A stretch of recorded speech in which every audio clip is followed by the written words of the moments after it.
Hello，各位好，我是 Revision Lab 修全所的阿修，欢迎来到我的频道。今天我们要来聊的是一场正在台湾真实上演的产业风暴。这整件事情的核心其实是一个非常尖锐的问题。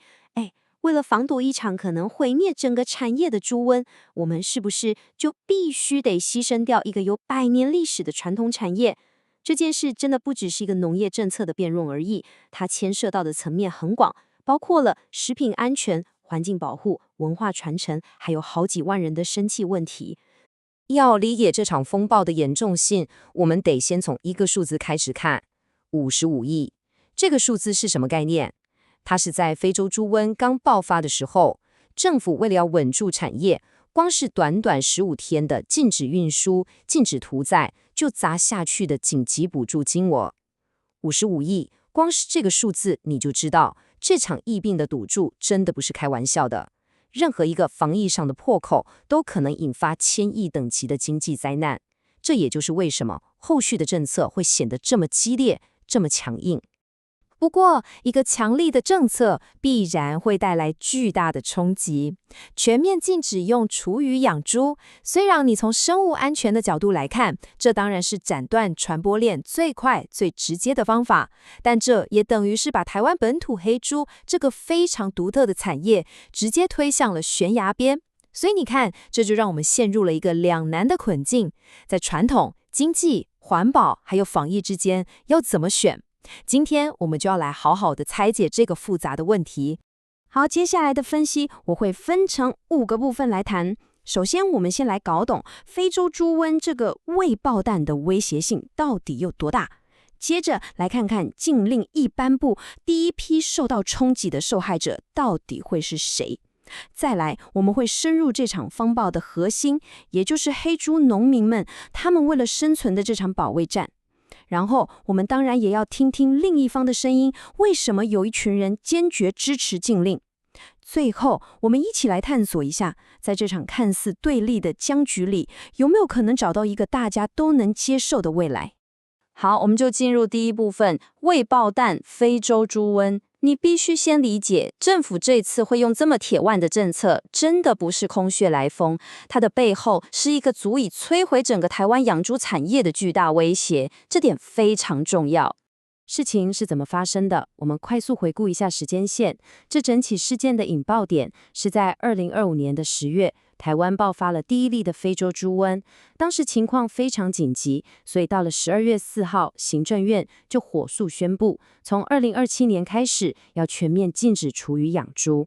这个决定立刻就引发了剧烈的反弹，隔天部分猪农就发动了拒收厨余的抗议，这直接就让某些地区的垃圾清运陷入瘫痪。然后从2026年1月开始，就进入了为期1年的转型辅导期。那到底什么是非洲猪瘟？为什么它会这么可怕？简单来说，它是一种猪的病毒性疾病，致死率几乎是100%。重点来了，目前全世界对这个病毒是无药可医、无疫苗可防。一旦爆发，唯一的控制方法就是进行大规模的扑杀，所以厨余一直被认为是潜在的高风险传播途径。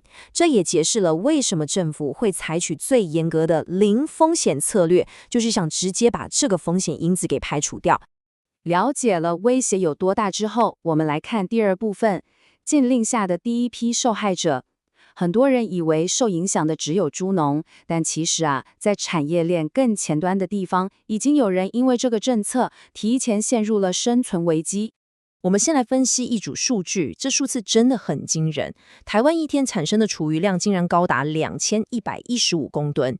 你想想看，这些厨余都去哪了？答案是有超过60%。对，高达63%，也就是每天有1324公吨的厨余是直接送到养猪场当做饲料的。这代表什么？这代表我们的废弃物处理系统长期以来是高度依赖养猪这个产业在帮忙消化，现在突然要把这个最大的去路给斩断，那冲击自然是立刻就出现了。这个冲击有多直接？我们来听听第一线的声音。一位团膳公司的经营者陈明信先生，他描述的情况就非常真实。他说，当猪农们发动拒收抗议，或是因为政策不明朗而暂停清运的时候，像他这样的团膳业者、餐厅、小吃店，就马上遇到厨余不知道要丢去哪里的窘境。这时候，合格的清运业者看准了机会，就报出天价。陈先生自己估算，如果照这个价格，他光是处理厨余，1个月就要多花超过100万的成本。你想想看，这对任何餐饮业者来说，都是根本没办法承受的负担。我们继续聊下去。这场风暴真正的核心就是我们的第3部分——黑猪农的保卫战。对他们来说，这真的不只是生计问题而已，更像是一场捍卫100年传统的战争。好，要搞懂这个问题，我们得先厘清一个很重要的观念：为什么禁止厨余对黑猪产业的冲击会特别大？这背后其实有着根本性的结构差异。第一是饲养时间，我们一般在市场上看到的白猪，大概半年就能上市，追求的是效率。但是黑猪不一样，它的养成期往往要超过1年，走的是精致路线。第二点也是最核心的，就是饲料。黑猪那种独特的肉质风味，有很大程度是来自于包含了煮熟厨余的饲料配方，这让它的肉质更 Q 弹，油花分布也更漂亮。所以，当你禁止用厨余，等于是直接抽掉了黑猪这个产业赖以为生的核心竞争力。更让猪农们觉得不公平，或者说觉得很冤枉的是什么？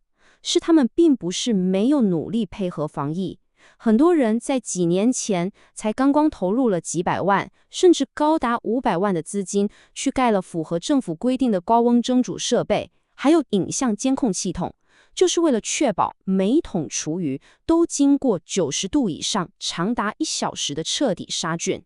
结果呢？这些昂贵的投资到了2027年之后就要被政府强制拆除，这对他们来说真的是一个巨大的讽刺跟打击。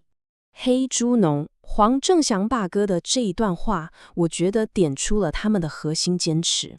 他们认为用蒸煮过的熟食来喂猪，不只是为了节省成本，这更是养出顶级黑猪肉的秘诀。这是一种职人精神的展现，你知道吗？对他们来说，用厨余不是单纯的废物利用，而是创造独特风味的关键制成。这也是为什么他们会如此激烈的反抗这个禁令。好，我们听完了一方的声音，但任何复杂的议题都不会只有一种看法，对吧？接下来这点超级重要，我们来看第4部分。永续发展的声音，在产业的另一端，其实有更大的一群人，他们坚定地认为，这个禁令是为了保护整个产业的未来，是一个不得不做的决定。我们来看另一个关键数字17。17代表什么？这是在政府暂时禁止厨余养猪的短短54天之内被查获的违规偷喂案件数量。你算一下，平均每3天就有1件。这个数字其实血淋淋地揭示了一个残酷的现实，那就是人性管理上的漏洞。即使有再严格的规定，总会有人心存侥幸，而只要有一次的疏忽，就可能造成整个产业的崩盘。那为什么用饲料的猪农会这么害怕？你从猪价的剧烈波动就能找到答案。在非洲猪瘟的威胁还没出现之前，猪价每公斤可以稳定在90块钱以上，大家都有钱赚。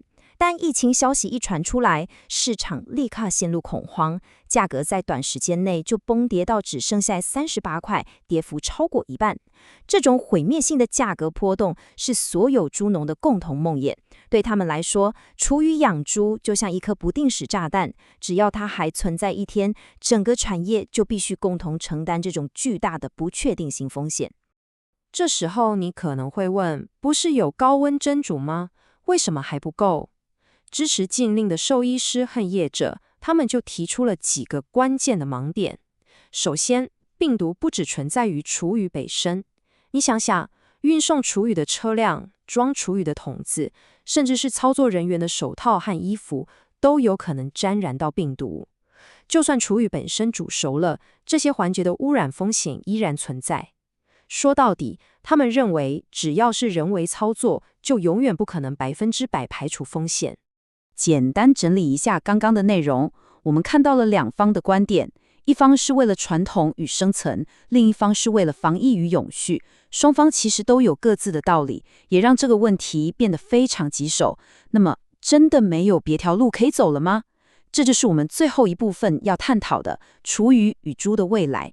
在一片对立的声浪中，其实有一个新的名词出现了，叫做 eco-feed， 翻成中文就是环保饲料，或是厨余饲料化。它的核心概念就是把厨余处理这件事，从各个猪场的家庭式蒸煮，升级成中央工厂式的标准化处理。这个流程听起来很专业，但拆解开来其实是这样。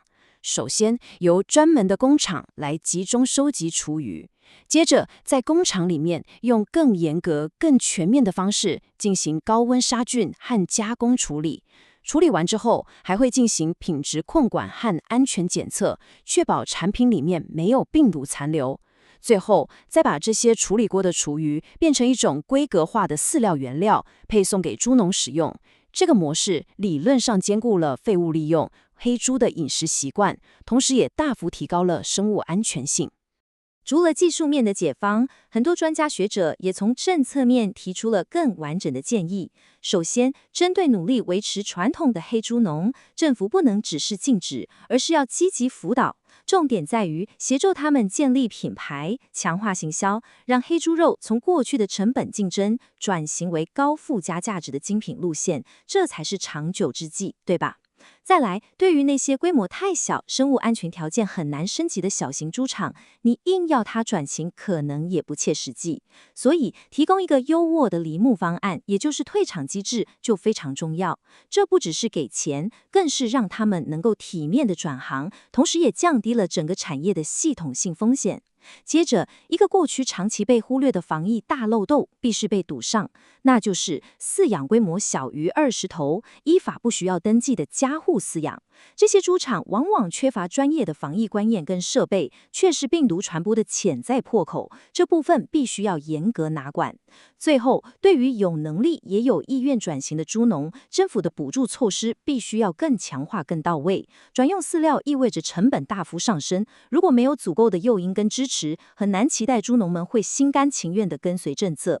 但说到这里，重点来了。为什么一个看似可行的方案会走到今天这种几乎要撕破脸的局面？其实回头看，过去的政策失误也是一个关键原因。政府早在2019年就开始推动所谓的共同蒸煮中心，这个概念跟我们刚刚提到的 eco-feed 非常相似。但问题出在哪里？问题在于，当时的政策只有鼓励，却没有设定一个明确的落日条款或转型死线，这就导致多数猪农选择观望，结果只有极少数的业者真的投入巨资兴建。讽刺的是，这些当初最响应政策的先驱者，现在反而面临设备即将作废的窘境，这也血淋淋地凸显了长期政策规划与执行力的重要性。所以，回到我们最初的问题，这场厨余养猪的风暴，其实暴露了台湾农业在现代化转型过程中的深层矛盾。像 eco-feed 这样的新技术，是否真的能成为那座桥梁，弭平防疫传统和环保之间的巨大鸿沟？这不仅考验着政府的智慧与决心，也考验着整个产业链的适应能力。总结一下今天的重点，这场厨余养猪的禁令风暴，本质上是零风险防疫与100年产业传统之间的价值对撞。